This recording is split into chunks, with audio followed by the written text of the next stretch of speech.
Nous avons vu précédemment ce qu'était une famille de vecteurs d'un espace vectoriel E. Donc là, dans ce paragraphe, on va définir la notion de combinaison linéaire d'une famille de vecteurs.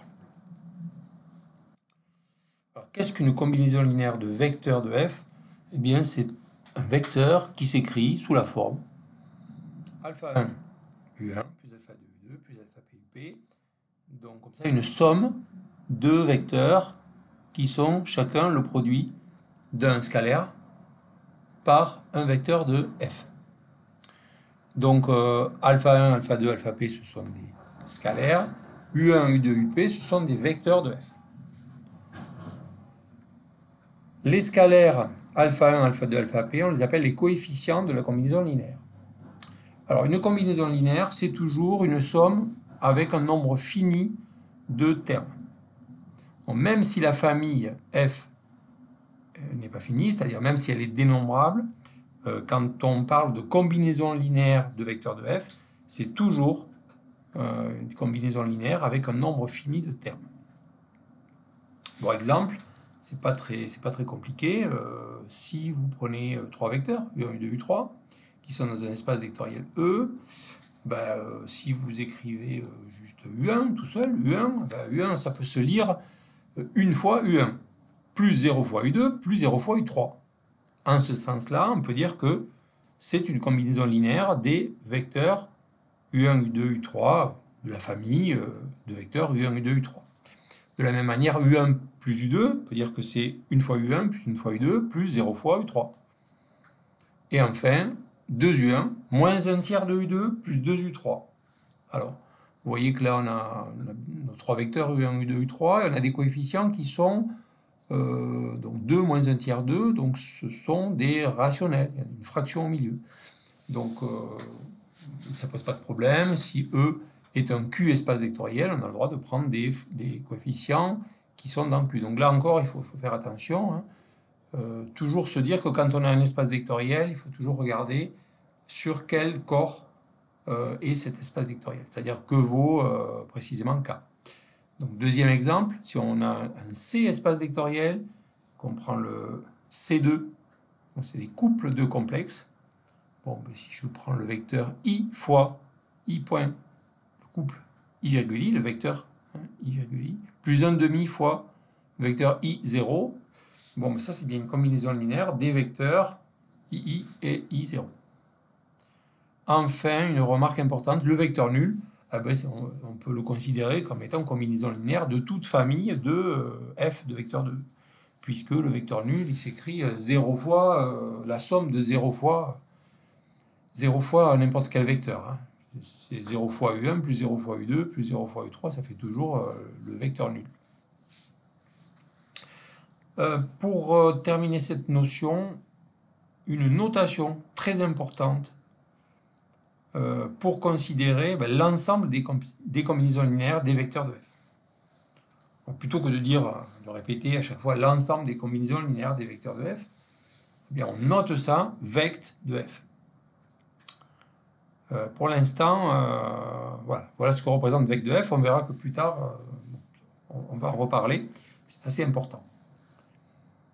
On va maintenant aborder une notion qui est proche de combinaison linéaire, c'est un vecteur colinéaire.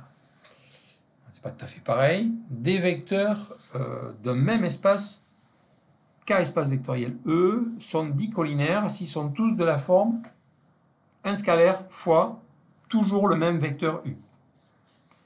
Donc on dit qu'ils appartiennent tous à la même droite vectorielle vect de U. Pourquoi? Parce que on a vu que lambda.U, finalement, c'est l'ensemble des combinaisons linéaires du vecteur U. Si je fais varier lambda, je choisis lambda comme je veux, lambda.U, c'est finalement l'ensemble des combinaisons linéaires du vecteur U. On a vu que ça, on le nommait vect de la famille. Bon, la famille, il n'y a que le vecteur U dedans, donc ça fait vect de U. Donc, on peut dire que deux vecteurs que sont collinaires, s'ils appartiennent tous les deux à un certain vect de U avec U à déterminer. Bon, vous allez vite comprendre sur un exemple. si vous avez un vecteur U1 et un vecteur U2 qui s'écrit lambda fois U1, bon, mais c'est clair, les deux vecteurs sont collinaires, puisqu'ils s'écrivent tous les deux sous la forme 1 réel fois U1. Le premier U1 s'écrit une fois U1, et le deuxième s'écrit lambda fois U1. Ça marche même si lambda est nul, hein, dans tous les cas. Je prends des vecteurs de Q2, là, vous voyez, 1, 2, moins 3, moins 6, 15, 30, 0, 0. Je peux tous les exprimer en fonction de 1, 2. 1, 2, c'est une fois vecteur 1, 2. Moins 3, moins 6, c'est moins 3 fois vecteur 1, 2. 15, 30, c'est 15 fois le couple 1, 2. Et 0, 0, c'est 0 fois vecteur 1, 2. Donc ces 4 vecteurs de Q2 sont bien collinaires. Là, je prends deux vecteurs de R4. Alors, pardon, c'est pas R4, c'est R5. Petite erreur. Donc, on a 5 composantes. Bon, si je veux voir, pour qu'ils soient collinaires, ça va dépendre de alpha et de bêta, en fait. Alpha et bêta, c'est des paramètres. Ça va pas marcher tout le temps. Mais si je veux qu'ils soient collinaires, il faut que, vous voyez, le second s'écrive sous lambda fois le premier. Donc là, j'ai moins 2 et là, j'ai 1. Donc forcément, le lambda, il faut que ce soit moins 2. En multipliant celui-là par moins 2, j'aurai bien moins 2. Je regarde 2, là, en multipliant par moins 2, ça fait bien moins 4. Donc ça marche toujours. 3, multiplié par moins 2, ça fait moins 6. Et ici, il faut qu'en multipliant par moins 2, 0, je trouve 0. Donc ça va faire alpha égale 0. Et là, en multipliant par moins 2, je dois trouver moins 10. Donc bêta égale moins 10. Et donc je peux trouver alpha et bêta, là, de telle sorte que j'ai bien deux vecteurs collinaires de R5. Dernière remarque, le vecteur nul est collinaire à tout vecteur de E, puisqu'il s'écrit, on a déjà dit, le vecteur nul s'écrit 0 fois tout vecteur de E. 0 fois un vecteur U quelconque, ça fait vecteur nul. Bon, et puis, oui, vec de U, on a déjà dit que c'était bien. Vec de U, c'est l'ensemble des lambda.U, c'est l'ensemble des vecteurs collinaires au vecteur U, hein, puisque les combinaisons linéaires du vecteur U, c'est des vecteurs de la forme un réel, enfin, un scalaire point U. Donc c'est la même chose. Voilà pour ces deux notions, combinaison linéaire, vecteur collinaire. Bon, c'est très important, ça fait partie du langage vraiment de base de l'algèbre linéaire, il faut absolument connaître ça. On continue avec la notion de sous-espace vectoriel. Alors, l'idée c'est de se placer dans un espace vectoriel. Donc un espace qui est connu pour étant un espace vectoriel, c'est-à-dire sur lequel on a défini deux lois, une interne et une externe, qui possèdent les 8 propriétés requises pour en faire un espace vectoriel. Et on va donc se placer sur certaines parties. Alors, et ces parties-là, on va dire que ce sont des sous-espaces vectoriels. Qu'est-ce qu'il faut comme propriété? Alors, il y en a 3. Première propriété, pour être un sous-espace vectoriel, il faut déjà que, eh bien, si je prends donc f inclus dans E une partie, il faut qu'elle soit non vide. Il faut qu'il y ait au moins un vecteur dedans. Deuxième condition, il faut que f soit stable par la loi plus. Alors ça, on l'a déjà vu en introduction de ce cours, ce que ça voulait dire. Et on va rajouter la stabilité, cette fois-ci par la loi point. Alors, c'est toujours la même idée, cette histoire de stabilité. Vous avez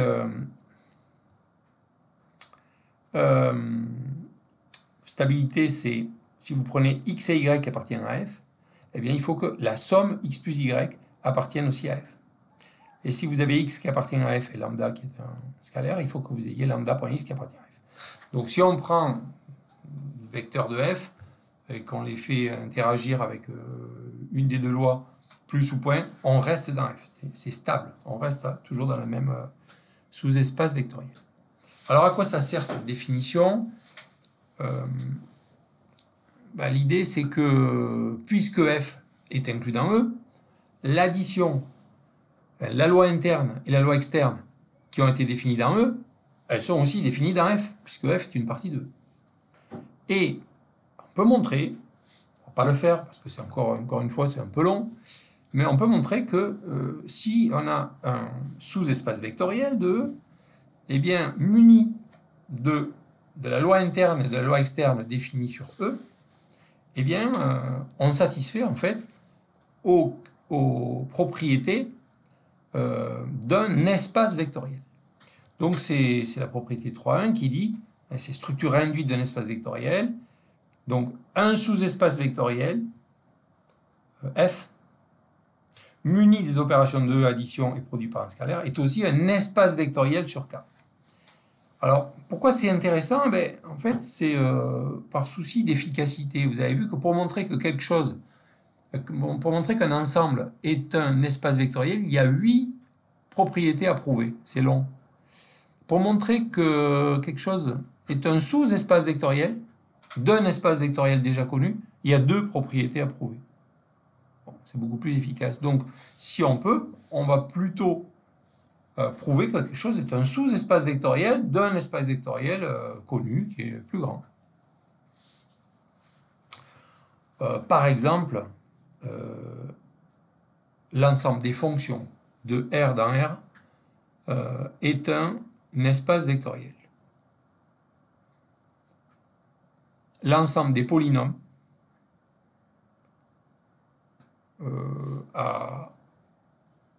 de R de x, un coefficient dans R, est un sous-ensemble de l'ensemble des fonctions de R dans R. On peut montrer que c'est un sous-espace vectoriel, puisque la somme de 2 polynômes est un polynôme, et le produit d'un polynôme par un réel va être à nouveau un polynôme de R de x. Et donc il suffit de dire ça pour en déduire que l'ensemble des polynômes est aussi un espace vectoriel. Bon, c'est ça l'intérêt des sous-espaces vectoriels. Enfin, c'est pas le seul, puisqu'on va voir ensuite, dans le chapitre suivant, il y a pas mal de choses à dire. Deuxième propriété très importante, on retrouve notre notation précédente. Souvenez-vous, on a une famille non vide de vecteurs de E, et on considère vec de f. On a dit que vec de f, c'était l'ensemble des combinaisons linéaires des vecteurs de f. Eh bien, cet ensemble vec de f muni de l'addition et du produit par un scalaire défini dans E, eh bien, ça fait un espace vectoriel qui est inclus dans E. Donc, vec de f, en fait, c'est un espace vectoriel. C'est à la fois l'ensemble des combinaisons linéaires des vecteurs de f, mais c'est aussi un espace vectoriel. Alors, c'est facile à montrer, ça, parce que la stabilité de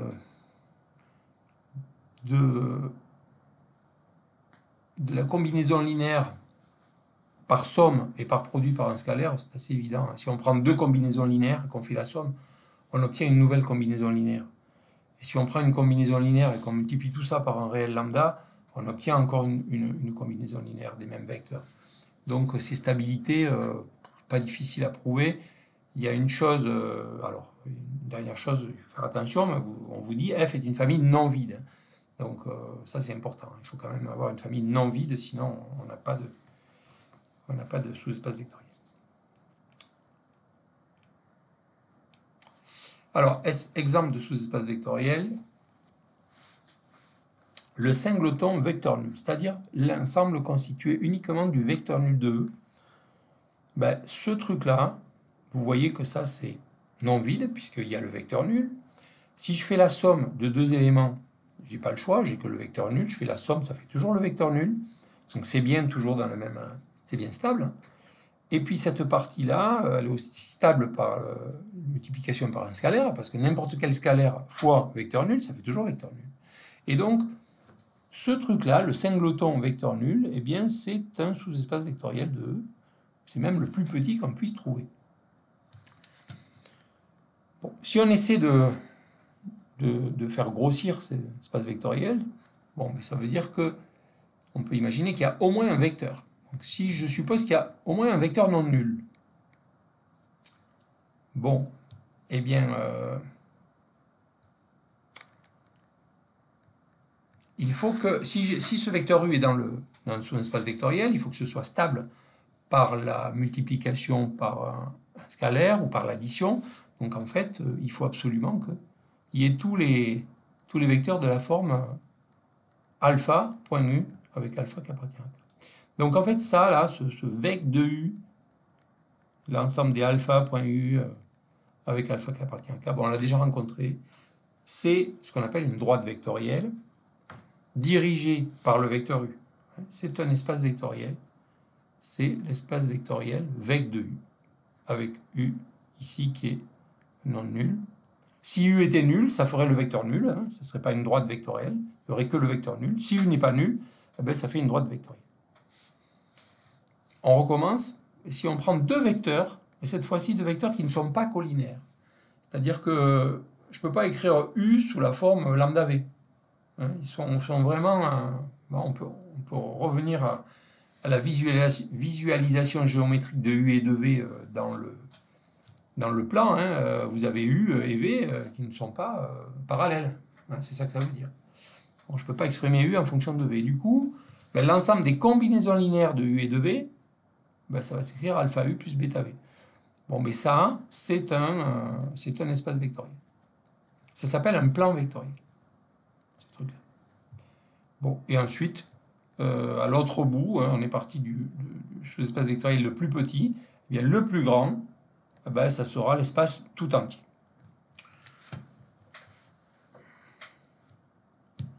Alors, des exemples de sous-espaces vectoriels, dans R2, ben, voilà, l'ensemble des couples de R2 qui vérifient l'équation 2x plus 3y égale 0, on peut montrer que c'est un sous-espace vectoriel de R2. Alors pourquoi? Pourquoi? Parce que déjà, le vecteur 0, 0, il appartient bien à cet ensemble, puisqu'il vérifie 2 fois 0 plus 3 fois 0 égale 0. Et puis, si je prends deux couples qui vérifient cette équation, si je fais la somme, eh bien, on peut se rendre compte que ça marche aussi. Si je multiplie par un réel, ça va marcher aussi, donc ça fonctionne bien. Bon, on verra ça plus tard, mais voilà des exemples de sous-espaces vectoriels. Pour terminer, on pourrait se poser la question, combien y a-t-il de vecteurs dans un espace vectoriel? Alors, je fais exprès de poser la question parce qu'il y a toujours des étudiants qui se trompent là-dessus. Si dans un espace vectoriel, il y a un vecteur U non nul, ça veut dire que vec de U est inclus dans E. Pourquoi? Parce que vec de U, c'est quoi? C'est l'ensemble des combinaisons linéaires de U. Bon, et on sait que les combinaisons linéaires de U, c'est quoi? C'est un scalaire fois U. Et un scalaire fois U, on sait que ça appartient à E, puisque E, c'est un espace vectoriel, donc il est stable pour la loi externe. Donc vec de U est inclus dans E. Donc ça veut dire déjà que s'il y a un seul vecteur dans U, dans E, forcément E, il contient une infinité de vecteurs, parce qu'il va contenir le vecteur U, il va aussi contenir le vecteur 2U, puis 1,2U, puis moins U, moins 1,3U, bref. Vous voyez, tous les vecteurs qui sont collinéaires à U, ils seront dans l'espace vectoriel E. Donc ça veut dire que dès qu'il y a un vecteur, il y a tous les vecteurs collinaires. Donc ça veut dire qu'il y a tout de suite il y a une infinité de vecteurs. Donc la question, combien y a-t-il de vecteurs dans un espace vectoriel? La réponse, elle est simple. Il y en a toujours une infinité. Il n'y a qu'une seule exception. L'exception, on l'a déjà rencontrée, c'est le cas du singleton vecteur nul. Voilà, lui, là, ce truc-là, le singleton vecteur nul, c'est en fait le seul espace vectoriel qui contienne un nombre fini de vecteurs. Et ce nombre fini, c'est 1.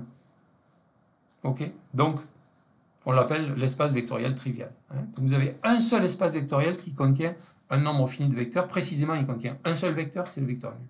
Et tous les autres espaces vectoriels, ils contiennent tous une infinité de vecteurs. Alors cette infinité de vecteurs, elle peut être plus ou moins grande. Il est clair que dans une droite vectorielle, il va y avoir moins de vecteurs que dans un plan vectoriel. Vous voyez, c'est assez intuitif, mais voilà. Donc ce caractère intuitif, on va lui donner un nom après, parce qu'il y a une quantité pour quantifier ça, ça sera la dimension. Donc on en parlera un peu plus tard.